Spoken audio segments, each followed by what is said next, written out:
Hello and welcome back to Utopia FM. You're listening to your host, DJ Megan Hopkins, on the Cinema World Hour. Today we have been given an exclusive opportunity to interview the crew of the recently released zombie parody, Alone of the Dead. Liam Duran, so let's cut to the chase and begin with the questions that both me and our listeners at home are dying to know the very answers. Yeah, that sure will be fine. So, as you may have been told earlier behind the scenes, the main content of the questions I shall be asking you soon is based on how effective the combination of your main product and anchor text. Yes, we were told earlier by your crew behind the scenes of the questions what we would be facing, and speaking on behalf of us all at Malicious Cat Productions, I am looking quite forward to talking this time to answer questions. What was the function of your radio trailer and magazine review?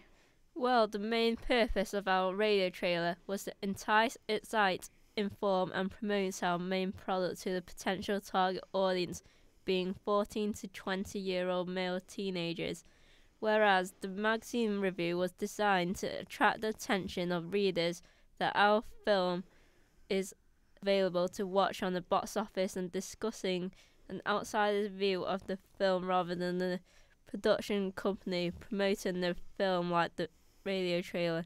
The main function of both ancillary text was to give the audience a first-hand insight into the genre, plot and overall content of Alone of the Dead.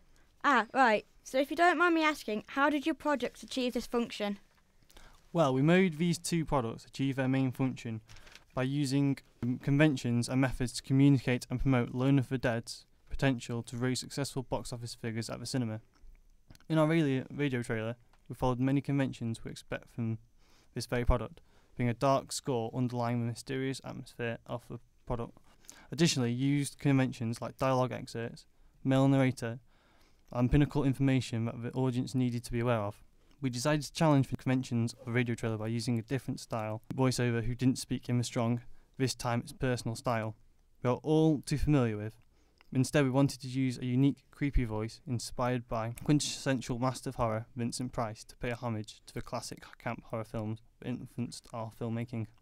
Ah, yes. I think the film we can see visually see your passion for the old horror classics like Night of the Living Dead. Yes, one of my most influential films. But anyway, we wanted to mislead our audience by including spooky sound effects like zombie grunts to define the genre of the film. It was intentionally meant to be a zombie parody, but we slightly deceived our audience by highlighting the film as a strong zombie horror, with the dialogue excerpts, "You're not going to eat me, are you?" to quote an example. What about the magazine review then? Well, with the magazine review, we provided an outsider's opinion of the film, in many ways taking a balanced view inspired by our audience's feedback from the rough cut of the film, promoting the product through the perspective of the spectator's eyes, providing a fair outlook rather than a biased opinion, which was evidently shown by the journalists making criticisms of the film, like the acting expertise of Alex Wainwright as the date. I think that review is a bit unfair on her. This was her first film, but how does your magazine review inform the audience? Before constructing together the magazine review of Loner of the Dead, we made some primary research by textually analysing the style and content of well-known film magazines like Empire, Total Film and Sight and Sound. How did they help influence your writing?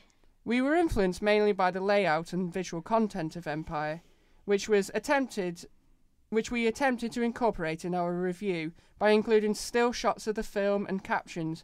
Oh, and the overall appearance, to draw the reader's attention easily.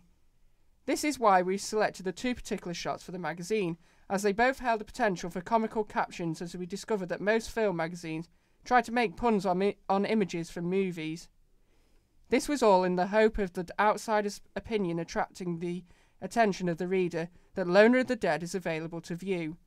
Additionally, we followed the conventional language of film journalism by discussing relevant terms like visual style, pre-production to communicate in the right, sophisticated, journalistic way when analysing films. Okay, fair enough. Well, do please stay with us while we take in short intermission where we shall discuss with you in more depth about where your career lies now. Anyway, listeners, I will leave you with the main theme tune of Indiana Jones and hope to see you again soon.